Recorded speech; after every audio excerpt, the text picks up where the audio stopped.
감사합니다.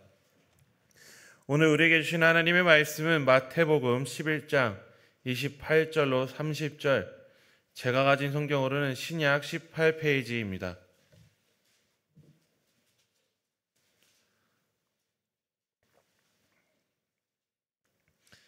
마태복음 11장 28절로 30절 말씀입니다.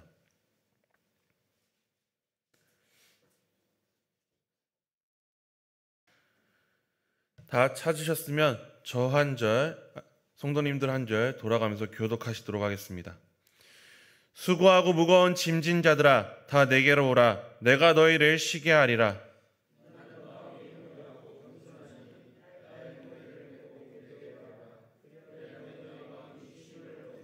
다 같이 읽겠습니다. 이는 내 멍에는 쉽고 내 짐은 가벼움이라 하시니라. 아멘. 네, 우리가 신앙생활을 하면서 굉장히 많이 들어왔던 말씀입니다. 아마 이 구절을 통해 위로받아보지 않은 분은 많이 없을 것입니다. 왜 그럴까요? 여기 나온 우리 모두가 다 각자의 삶의 무게를 짊어지고 있기 때문입니다. 어느 시대든 각 시대마다 고충이 있기 때문에 이 말씀은 오랜 기간 동안 우리에게 위로가 되었습니다. 그래서 어떤 사람들은 이 말씀을 암송하기도 하고요, 또 멋진 글씨로 써서 집에 액자로 걸어두기까지 합니다. 하지만 이 구절을 자세하게 읽어보면 예수 그리스도의 그늘 아래 쉬게 된 사람들에게 이제 또 예수님께서 도전하는 내용 또한 같이 담겨 있다는 것을 알 수 있습니다. 오늘은 그 도전이 우리에게 어떻게 다가오는지를 함께 나눠보려고 합니다.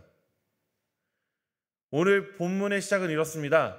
수고하고 짐진 자들아, 다 내게로 오라. 내가 너희를 쉬게 하리라. 예수님께서 이렇게 선포하셨습니다. 그럼 여기 나오는 수고하고 짐진 자들은 어떤 사람들일까요? 이 먼저 수고하다라는 말을 원래 원어를 읽어보면 육체로 고나고 지치다 혹은 감정적으로 용기를 잃고 낙담하다, 두 가지 용법으로 사용되는 것을 볼 수 있습니다. 이 두 가지 뜻을 다 하면은 총체적인 난국, 이 총체적인 난국에 빠진 이가 이 수고하다라는 뜻입니다. 그리고 심지어 이 수고하다는 이미 끝난 시점을 이야기하는 게 아니라 현재 진행형으로 계속되고 있음을 이야기합니다. 그러니까 지금까지도 총체적인 난국을 겪고 있는 사람들아 라고 말을 합니다. 이들은 육체적으로도 정신적으로도 완전히 넉다운된 사람들입니다. 생각해보면 이 유대인들, 이스라엘 사람들은 우리가 겪은 이 일제시대만큼은 아니지만 식민지 생활을 해왔습니다. 그것도 한 나라가 아니라 여러 나라를 거쳐 식민지 생활을 했습니다. 주권을 잃어버린 국민이 겪고 있는 그 삶의 고단함을 이 사람들은 겪고 있는 것입니다. 이렇게 육체적, 정신적으로 완전 넉다운되어 있는데 이들은 짐도 지고 있습니다. 여기 짐진 자들아 라고 번역된 단어를 살펴보면 누군가에 의해 무거운 짐이 지어진 사람들, 누군가에 의해 억지로 그 짐을 짊어진 사람들이라는 뜻입니다. 그럼 여기에 나오는 누군가는 어떤 사람들일까요? 바로 성경에서는 바리새인과 서기관들이 당시 이 사람들의 짐을 지어주는 사람들이라고 이야기를 합니다. 이 사람들이 당시 이스라엘 사람들에게 요구한 율법적 관행들이 무거운 짐으로 다가왔습니다. 왜냐하면 이스라엘 사람들에게 있어서, 유대인들에게 있어서 종교와 삶을 뗄래야 뗄 수 없도록 밀접한 연관이 있었기 때문에 이 종교 지도자들이 주는 이 짐은 그들에게 큰 무게가 되었습니다. 처음 이 종교 지도자들은 제사장이나 선지자들 같이 하나님께서 직접 세운 사람들이었습니다. 나름의 권위가 있고 그럴 만한 사람들이 세워졌습니다. 하지만 시간이 지나며 이들이 선출되는데 여러 가지 정치적인 입장들이 섞이기 시작합니다. 그리고 그런 문제를 타파하기 위해 여러 세력들이 생겨납니다. 우리가 아는 서기관이나 바리새인들이 그런 부정함을 타파하고자 만들어진 사람들이었는데, 이 사람들이 존경받는 지위를 차지하면서 그들의 존재의 의의를 상실하고 자신이 존경받기 위해 혹은 자신의 이득을 더 누리기 위해서 종교적인 권위로 다른 사람들을 조종하는 데까지 이르게 됩니다.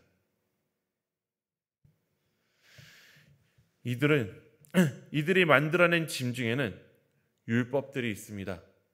물론 하나님께서 주신 율법들은 다 고귀합니다. 정말로 중요한 것들입니다. 하지만 이들은 자기들이 다른 사람들보다 더 거룩함을 드러내기 위해서 그 율법에 격가지들을 덧붙입니다. 그렇게 격가지가 덧붙여지고 덧붙여진 이 짐들은, 이 율법들은 이스라엘 사람들을 짓누르는 짐이 되었습니다. 처음 하나님께서 이들에게 주신 율법은 10계명이고 모세오경을 통해 613가지까지 늘어났습니다. 이것만 해도 어마어마하게 많은 숫자입니다. 이 율법들은 다 하나님께서 이 사람들을 위해서 만드신 율법들이었습니다. 종교개혁자 깔뱅은 이 율법이 있는 이유를 이렇게 이야기합니다. 이 율법이 없으면 우리 인간 사회에는 혼돈이 가득하게 되기 때문에 하나님께서 율법을 주셨다라는 것입니다. 단순하게 10계명만 봐도 이 후반부에 사람과 사람 사이에 이 계명이 없으면 우리의 사회는 아수라장이 되고 말 것입니다. 전반부 계명은 우리가 그것을 지켜야 하는 이유, 바로 우리가 하나님의 피조물이고 하나님의 뜻대로 살아야 한다는 것을 이야기를 하고, 후반부는 하나님의 뜻대로 살아가는 사람들이 어떤 도덕적인 최저점을 가지고 살아가야 되는지를 말해주기 때문에 이것이 없으면 우리는 인간답게 살 수가 없습니다. 둘째로는 우리가 완벽하지 않기 때문에 우리가 이 율법을 온전하게 지킬 수 없다라고 이야기를 합니다. 이 율법으로 인해 우리는 어쩔 수 없는 죄인임을 깨닫고야 만다가 이 율법이 있는 두 번째 이유라고 합니다. 그리고 세 번째 이유는 그런 죄인을 위해서 예수님께서 십자가에 못 박혀 죽으셨으니 우리가 다시 이 율법으로 돌아가서 이 율법대로 살려고 노력해야 된다가 세 번째 이유라고 합니다. 정리하면 사람이 하나님의 형상답게 살기 위해서 하나님께서는 율법을 주셨고, 그리고 그것들을 다 지킬 수 없음을 전제하셨고, 그럼에도 예수를 믿는 이들에게 하나의 지침으로서 율법을 주셨다라고 이야기를 합니다. 하지만 이 당시 종교 지도자들은 이 율법에 담긴 속뜻, 사람들이 하나님의 형상답게 살아갈 수 있도록 도와주려는 이 하나님의 속뜻을 이해하지 못한 듯합니다. 말도 안 되는 격가지를 더했습니다. 이 바리새인들은 이 격가지까지 철저하게 지킨다라고 스스로 자부하던 사람들이었습니다. 실은 100% 지킬 수 없음에도 불구하고 자신들은 다 지킨다고 자부하던 사람들입니다. 그래서 지키기 힘든 세세한 것들을 만들어서 다른 사람들보다 우리가 더 거룩한 사람들이다 라고 자부심을 가지고 다른 이들에게 그 격가지들을 강권하고 그것을 지키지 못하면 그들을 정죄하기까지 합니다. 그들이 만든 격가지 중에는 이런 것도 있습니다. 유대인들은 밥을 먹기 전에 정결 예식을 치러야 합니다. 이 정결 예식이 무엇이냐면 밥 먹기 전에 손을 닦는 것입니다. 손을 닦는 것인데 이 손 닦는 것에서부터 시작해서 이 사람들은 세세한 율법들을 만드는데 정말 말도 안 되는 것을 합니다. 밥 먹기 전에 이 정결 예식 항아리에다가 이 손을 이렇게 만들고서 담급니다. 담근 다음에 손을 머리 위로 들어 올리면은 이 물방울들이 팔을 타고서 팔꿈치로 떨어지고 팔꿈치에서 땅바닥으로 떨어질 때까지 기다린 다음에 다시 손을 내리고 이 물이 다시 손끝으로 떨어질 때까지 기다립니다. 이래야지 밥 먹을 수 있을 정결함을 갖췄다라고 이야기를 합니다. 삶이 힘겹고 바쁜 사람들이 언제 이것을 다 지키고 있나요? 정말 말도 안 되는 이 격가지들을 만들었습니다. 하나님께서는 그냥 밥 먹기 전에 손 씻으라고 이렇게 우리에게 주신 율법이 이들을 통해서 정말 말도 안 되게 늘어난 것입니다. 그러면서 사람들한테 말합니다. 너희들이 정말로 신실하다면 이 정도는 지켜야지. 나 때는 더 강하게, 더 힘들게 지켰어. 라면서 면박을 주면서 다른 이들을 종교적으로 지배하려고 합니다. 하나님이 율법을 주신 이유가 사람을 하나님의 형상답게 살게 하기 위함이라는 것을 이 사람들은 잊어버렸습니다. 이 사람들은 그들이 하는 것처럼 종교적인 행위를 다 할 수 없는 사람들을 공감하지 못했습니다. 이들은 여유가 있는 사람들이기 때문에 그것들을 다 지키며 살아도 부담이 없지만 다른 사람들은 그게 아니라는 것을 이 사람들은 공감하지 못한 것입니다. 그리고 다른 이들의 멋대로 장악하고 조종하려는데 율법을 사용합니다. 이렇게 이 당시 사람들은 로마의 압박 속에서 이 삶의 힘겨운 현장 가운데 육체적으로 정신적으로 지치고 쇠잔해진 사람들이며 거기에 종교적인 관행들로 허덕이는 사람들이었습니다. 예수님은 그들에게 수고하고 무거운 짐진 자들이라고 말씀하셨습니다. 그럼 이런 짐이 우리에게는 어떤 것이 있을까 고민해 볼 때 참 우리 시대에도 많은 이 짐들이 있더라고요. 그 중에 한 가지를 오늘 집중적으로 이야기해 보려고 합니다. 신학대학원을 가면요, 한 학기에 정규적으로 드려야 되는 예배가 약 64회가 있습니다. 한 학기예요. 3개월 동안 64회 예배를 드리고 만약에 신학교 기숙사에 산다면 거기에 64회의 새벽 기도가 더해집니다. 그리고 신학대학원에는 경건학기라고 해서 이유를 불문하고 무조건 한 학기는 학교 기숙사에 살아야 되는 시기가 있습니다. 네, 유부남 형님들은 되게 좋아하셨는데요. 이 시기에 이 저녁에는 또 64회의 예배가 더해집니다.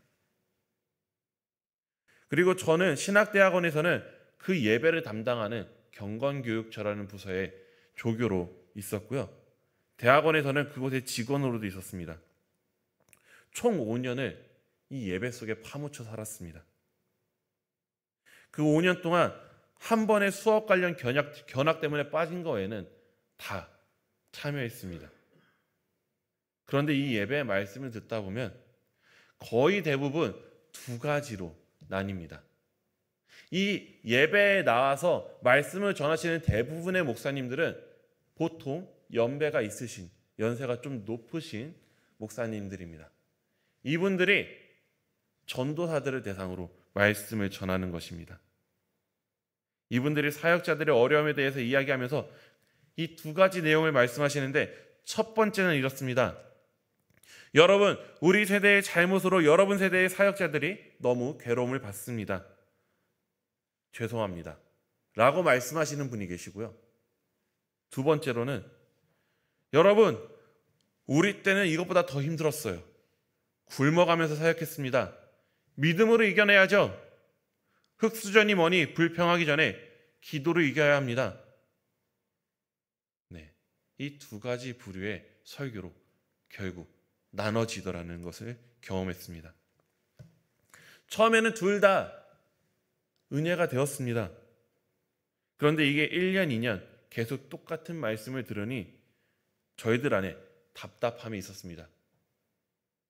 왜냐하면 지금도 기숙사에는 밥을 굶고 다니는 전도사들이 눈에 있거든요. 그런데 이게 사역자들의 문제만은 아닙니다. 청년부 부흥회 집회, 청소년 집회들을 가도 마찬가지입니다. 우리 세대가 잘못했습니다. 우리 세대의 죄악을 여러분 세대에 전가해서 죄송합니다. 라고 말씀하시는 분도 있고 여러분 믿음으로 여러분의 어려움을 이겨내야 합니다. 아프니까 청춘입니다. 젊을 때 고생은 사서도 합니다. 기도하고 노력하고 이겨내십시오. 물론 이 말씀들을 들을 때는 옳은 말이니까 은혜가 됩니다. 그리고 이와 같이 믿음으로 정말 모든 환경을 이겨내는 그런 청년들, 그리고 청소년들도 있습니다. 이런 사람들은 걱정할 필요도 없습니다.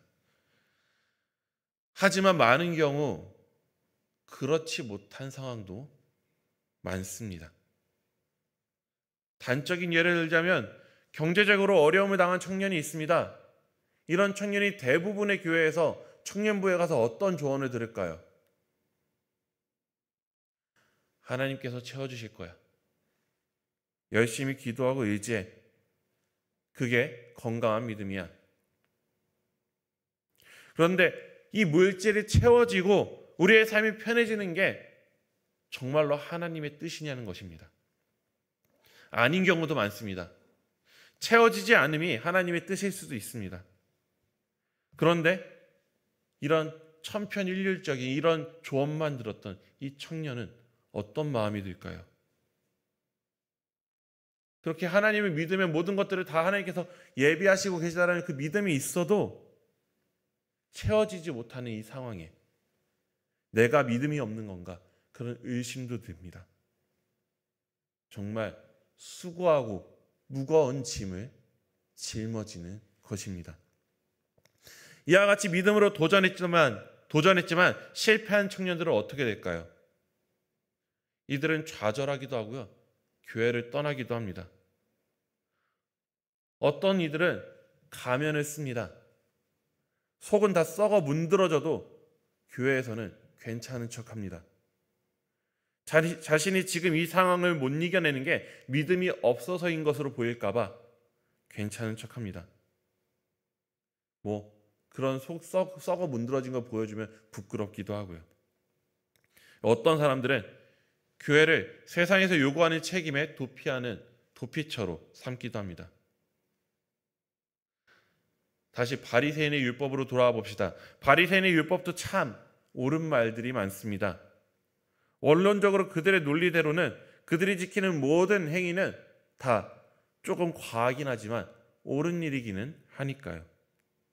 그래서 그 율법을 따르는 이들도 생겨납니다. 하지만 바리새인들이 공감 능력을 상실하고 자정 능력을 상실하는 순간 이들의 율법은 짐이 되어버렸습니다. 예수님은 그런 짐진 자들에게 오늘 이렇게 말씀하십니다. 나는 마음이 온유하고 겸손하니 나의 멍에를 메고 내게 배우라 라고 말씀하십니다. 예수님께서는 믿음 안에서의 도전을 무시하시지는 않습니다. 예수님 본인에게서 배울 것과 그리고 그 멍에를 질 것을 분명히 이야기합니다. 예수님께서 우리에게 지라고 한 이 멍에는 바리새인들이 던진 그 짐과는 완전히 다릅니다. 이 멍에라는 것이 어떤 구조로 되어 있는지는 여기 계신 성도님들이 더 잘 아실 것입니다. 예수님께서 나의 멍에를 지라고 하시는데 소를 키우다 보면 소를 키울 때 이 소가 멍에를 걸고서 밭을 갈잖아요. 그런데 어린 송아지는 힘이 없기 때문에 어릴 때부터 훈련해 놓지 않으면 이 송아지는 일을 하지 못합니다. 그래서 어미소와 연결된 멍에를 같이 맵니다. 이 송아지가 짊어져야 될 무게는 어미소가 이미 다 짊어졌습니다. 이 송아지에게는 무게는 가지 않지만 그냥 그 멍에를 매는 훈련을 하는 것입니다. 예수님께서 우리에게 멍에를 지라는 것은 이와 같습니다. 우리에게 그 어려운 상황으로 그냥 던져놓고 믿음으로 이겨내 이것으로 끝나는 게 아니라 네가 져야 할 모든 짐들을 다 감당하고 옆에 있으니까 너는 너에게 맞는 그 멍에를 지라라고 말씀하시는 것입니다. 우리가 수고하고 무거운 짐으로 인해 힘들어서 몸부림치는 그 순간 성령께서 우리에게 기도하라고 마음을 주시는 이유는 예수님이 우리의 모든 아픔을 아시고 우리를 도우시는 분이시기 때문입니다. 우리의 괴로움과 고통 그리고 절규 가운데서 계속해서 십자가를 지고 계시고 우리를 보고 울고 계시고 고통당하시는 분이, 그리고 그 가운데서 결국엔 소망을 만들어내는 분이 예수님이기 때문에 우리를 보고 멍에를 지라고 말씀하실 수 있습니다. 그 고통 속에서 예수님은 우리의 눈을 바라보면서 이렇게 말씀하십니다. 내가 너를 보면서 가슴 아파하고 네가 가야 할 그 길들을 다 예비해 두었단다. 나와 함께 걷지 않을래? 예수님은 그렇게 도전하십니다. 우리 주변에 힘들고 고단한 이가 누구입니까? 어려움을 당한 이가 있습니까? 그들에게 도전하고 이겨내라고만 말하는 것이 아니라 그들이 그럴 수 있도록 함께 우리는 예수님과 같이 멍에를 져야 합니다. 그들이 그렇게 도전할 수 있도록 발판을 마련해 주십시오. 먼저 그들과 함께 공감해 주시고요. 그들의 그 어려움을 이겨낼 수 있도록 같이 짐을 나눠 드십시오. 특히 우리 다음 세대를 위해서 그렇게 해주시기를 간권합니다. 지난번 열중목 때 강사님께서 말씀하신 것 중에 교육부를 담당하는 목사로서 하나 공감이 가는 것이 있다면 우리의 다음 세대는 우리가 이해할 수 없다라는 것입니다. 이해할 수 없는 존재라는 것을 먼저 받아들여야 합니다.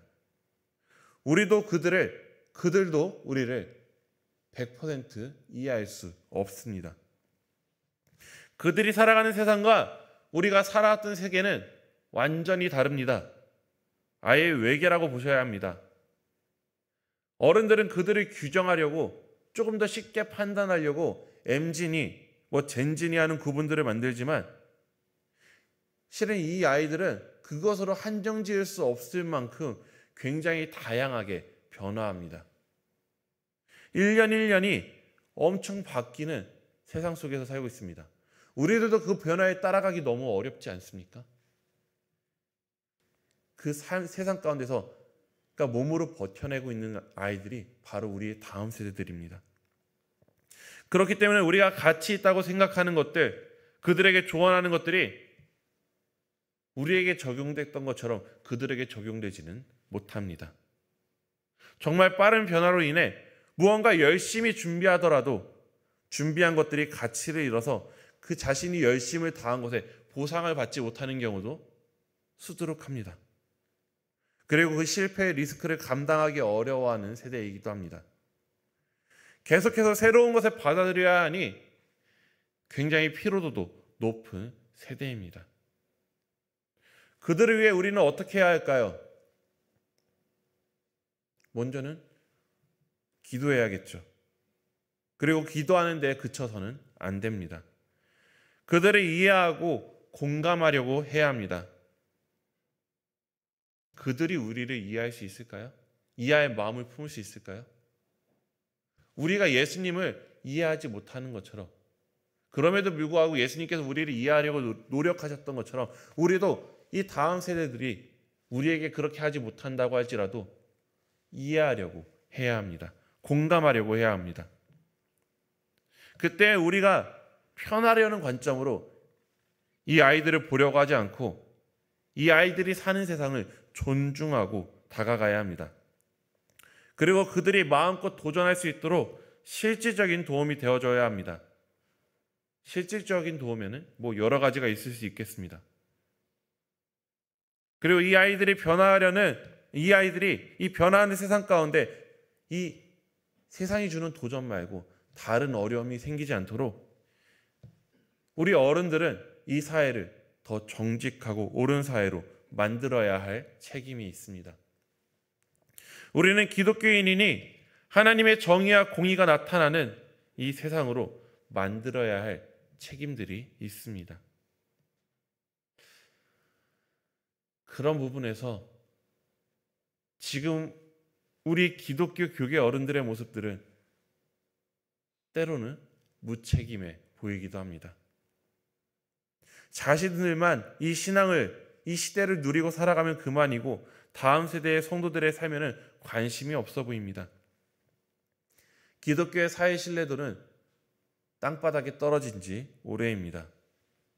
이미 코로나 시작부터 10대 아이들 중에 예수 그리스도를 믿는 아이들이 0.98%, 100명 중에 1명도 안 될 정도로 떨어져 버린 세상이 되었습니다. 이들의 믿음으로 이 세상 가운데 멋진 도전을 하도록 우리가 멍에를 매야 했는데, 실은 우리들 살기에 급급해서 그 책임을 방관하고 살아가고 있는지 모르겠습니다. 우리가 이 아이들이 살아갈 수 있도록 하나님의 정의와 공의가 나타나는 세상으로 만들어가야 할, 같이 멍에를 매야 할 책임을 하나님께서는 우리에게 주십니다. 그렇게 도전을 청년들만 하는 것이 아니라 우리들도 함께 도전을 해야 합니다. 기억하십시오. 예수님은 고통받는 이들에게 단순한 위로를 넘어서 쉼을 주시는 분이셨습니다. 예수님은 무거운 짐을 진진 자들에게, 수고한 자들에게 내게 오라고 말씀하셨습니다. 그리고 그 짐을 대신 져주셨습니다. 우리 주변에 짐진 자들이 있습니까? 어려움을 당하고 환난당하는 이들의 짐이 있습니까?